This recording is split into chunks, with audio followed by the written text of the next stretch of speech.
I'm just going to kind of give you guys a life update since you seem to appreciate those. I've been in this house for a little bit over a week now, and everything is great. But that same feeling has come with a sense of guilt and skepticism. Like, life is good, but it feels really wrong that it is. Like, I shouldn't be here, or I've accidentally gotten here somehow, and I'm just constantly waiting for something to go wrong, because why wouldn't something go wrong? There have only been a handful of times throughout my entire life where I've sat quietly and thought to myself, life is really good right now, and I'm really happy. And every time I ever had those thoughts, the rug was pulled from underneath me. It's that sense of, when is it going to go wrong? What's going to go wrong? This can't happen. Nothing good ever happens. Like, I know that you guys see the videos and you see that I'm like always playing the victim, and I wish these stories were not true. I don't want to be that.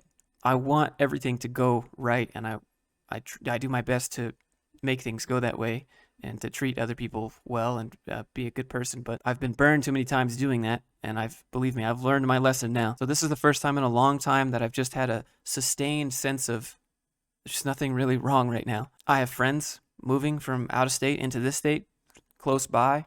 All the neighbors around here are pretty cool. I have HR lady and her family, and they're all pretty cool. And my life right now kind of feels like the show Friends. You know, everybody's close by. You can kind of walk across the street and go meet them. You can go in their house whenever, just kind of open up, come in, and they treat you like family. My brain instantly jumps to, well, it's a TV show, Josh, and TV shows aren't real. Snap back to reality. None of this will last. I'm just so paranoid about all of this being swept out from underneath me, and I'm constantly wondering, when is all of this going to go to shit? When is it going to hit the fan? When will I wake up out of this dream? And obviously, I know I shouldn't think that. And everyone around me that I'm telling this to, HR lady, her family, and my friends or whatever, they always say, Josh, you don't have anything to worry about. We're your family now. To be honest, I don't really feel like I deserve to be in the position that I'm in. I'll give you an example of what I mean. Like this house that I'm in right now, it feels like I'm in a hotel. It doesn't feel like it belongs to me. I feel like I'm in an Airbnb and I'm just waiting to get kicked out, or the calendar notification on my phone to pop up and say, well, please arrive at the airport, and you have to go back to real life or whatever reality is for you, Josh. It can't be good like this, because that's not life. I guess that's just how my brain has been programmed so long, and I'm really trying not to allow my past experiences to color my future experiences, and I know I've done that with corporate, but also it's fun for me to do that. But in terms of my personal life and how I deal with people and the people I choose to hang out with now, I'm really trying to make an effort of not being so jaded. When people come to the door and they knock on the door like the neighbors did the other day, and then I answer the door, it almost feels like embarrassing, because I don't feel like I deserve this house. It feels like I'm watching my parents' house and they're gone on vacation or something. It feels like they kind of give me that look like, you own this? No way, you're just a kid. And I'm like, yeah, I own it. It's hard for me to have that sense of pride. Like, I worked for this, I earned this, and I don't know what it is, but that's just what it's been like for me. I've never really owned anything new before.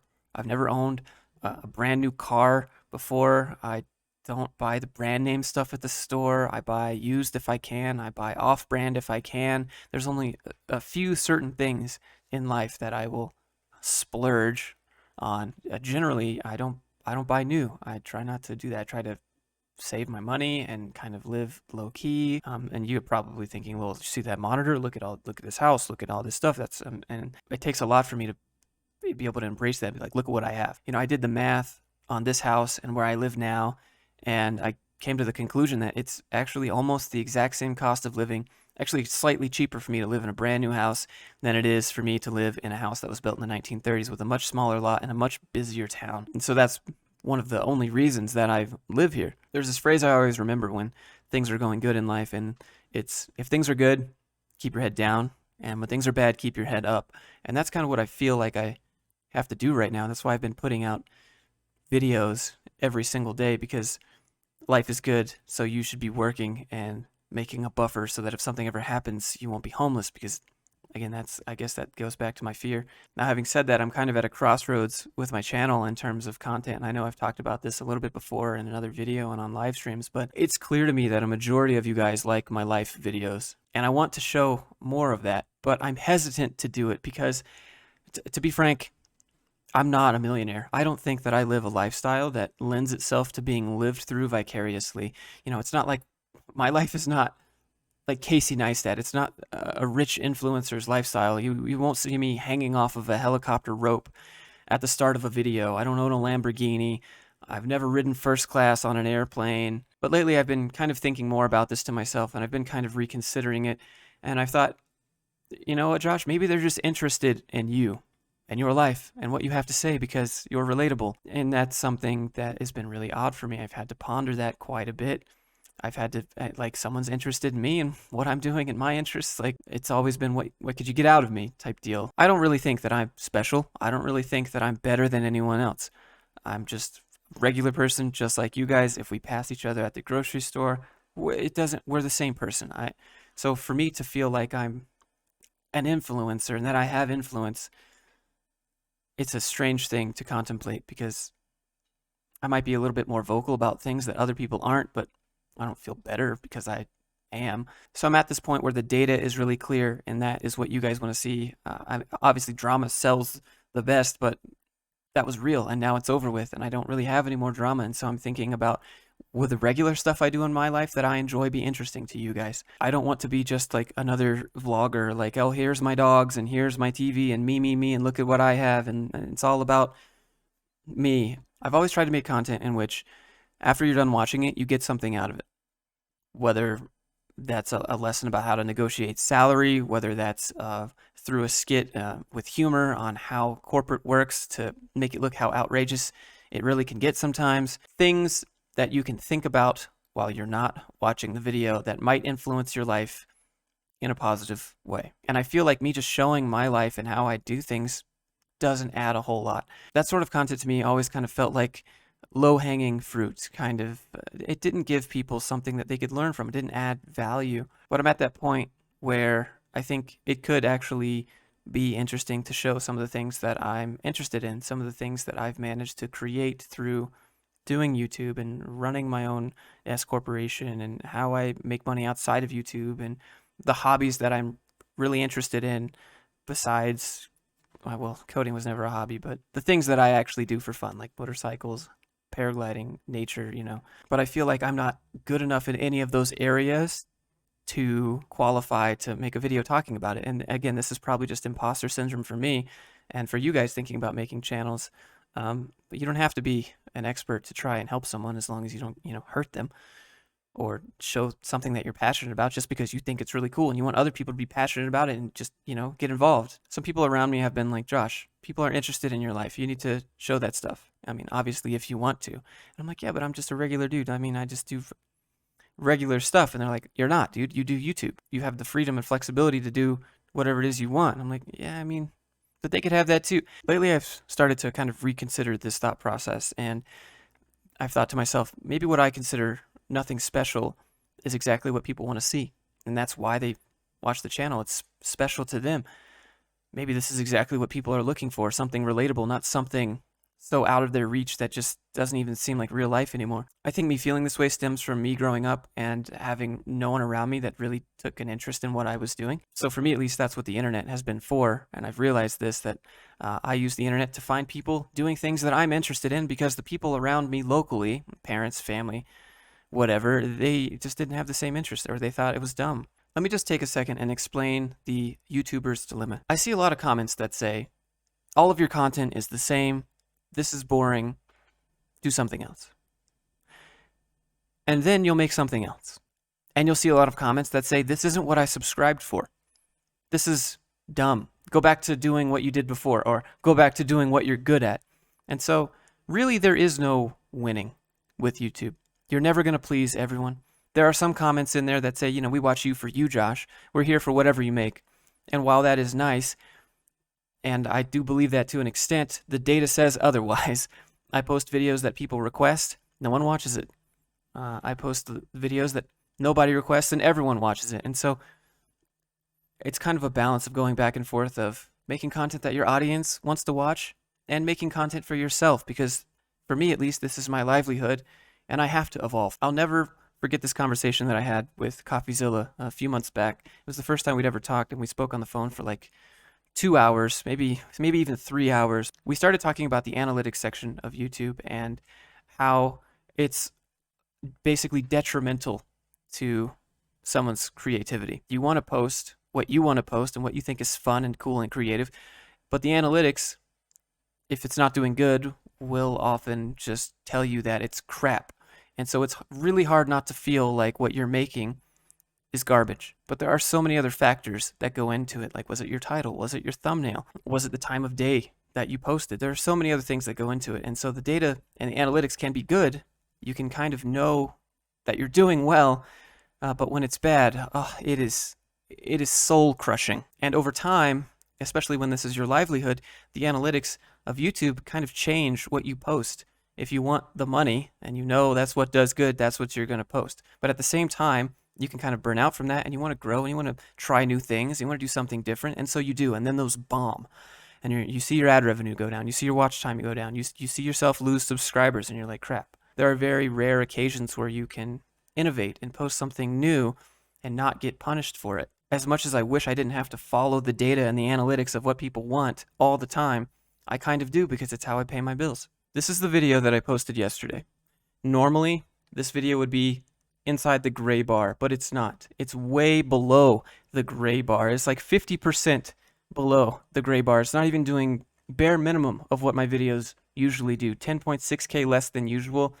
So it should be at like 27,000 views right now, and it's just doing completely garbage, and it makes me not want to make skits anymore. But I know that I can make good skits, and I know that I can get better at this, and I know that I can figure out how to do titles and thumbnails better, because other skits have done well before. When this happens multiple times in a row, it is just absolutely soul-crushing to watch, because I spent all day yesterday on this video. I spent from, it was 6 a.m. to probably 6 or 7 p.m. when I finally posted the video, and I just, sound effects, editing, color grading, all of it. I put so much time and effort to it, and it just wasn't rewarded at all. And this really changes, well, it can change your outlook on YouTube and how you approach it. Some of the videos I just slapped together in 10 minutes, they do the greatest ever. And I'm like, what did I even do? What did I even say? When the commenters say, you know, we're here for you, Josh, we'll watch whatever you make. Well, this graph says that's a lie. For me, at least, whenever I have a few dud videos in a row, like it has been for this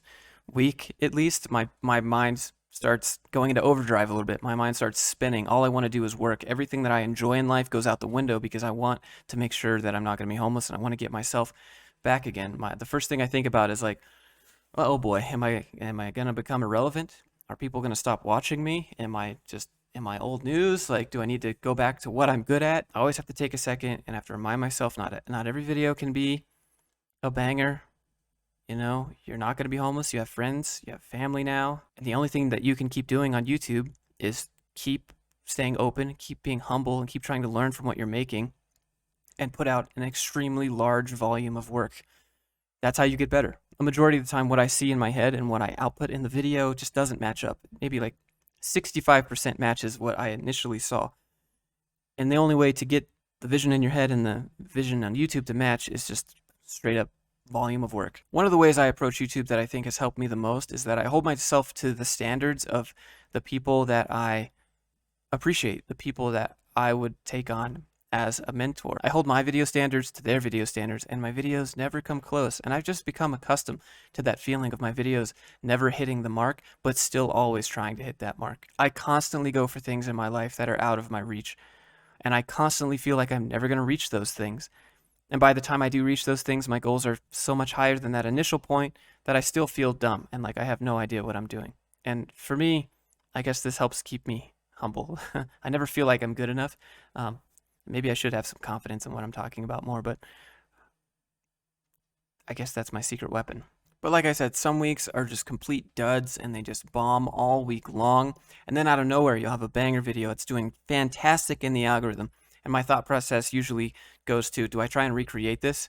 Do I try and double dip on this? Do I make some other familiar, similar stuff? Or do I take this time it's going to give me and take a few days to try and learn something new, try and innovate, try and reinvent myself and have something different for them that might do good?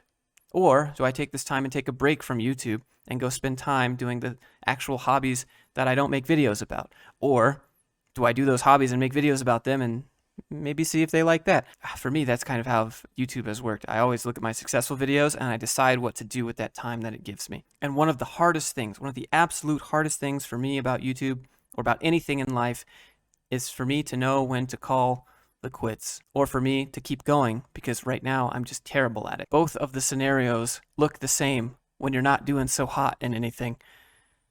When do you call the quits? And when do you keep pushing? No one wants to give up, right?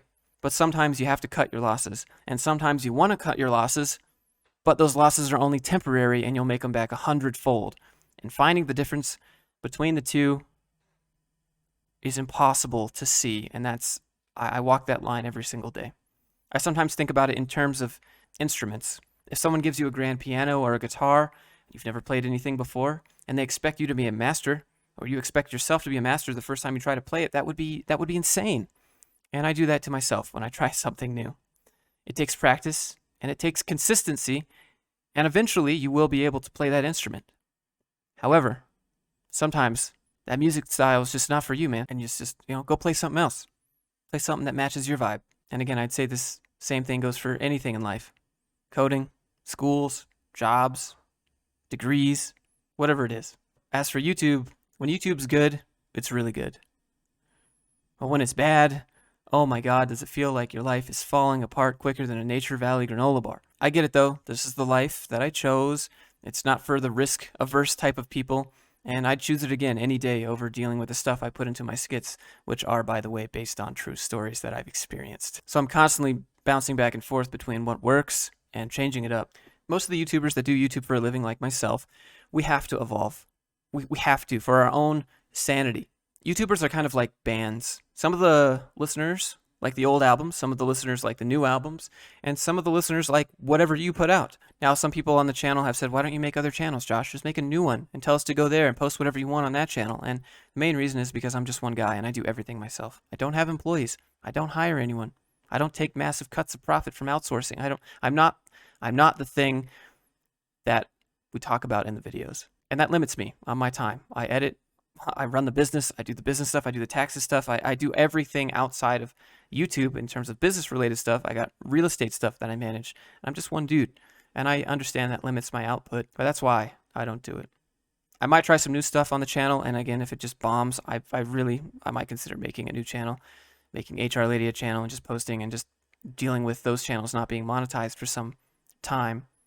It's just hard to think about because I know I could post this on my channel where it's monetized and I have an audience and I would get views and it wouldn't feel like a waste of time to get that build up going, but it would allow you the creative freedom to post kind of more of what I want. Or we could pivot the channel, slow pivot. It's always been a slow pivot away from code. Anyways, I just kind of want to give you guys an update on what's been on my mind lately, what to do with my YouTube channel, with how I'm feeling about all this new stuff that's going on, and I just want to say thank you because I would have none of this without you guys, the viewers. And I'm open to suggestions in the comments. I just try to be transparent. And if you can appreciate that, maybe click like, subscribe if you want to see more videos from me and more videos about the realities of YouTube. Thanks so much. I'll see you in the next one.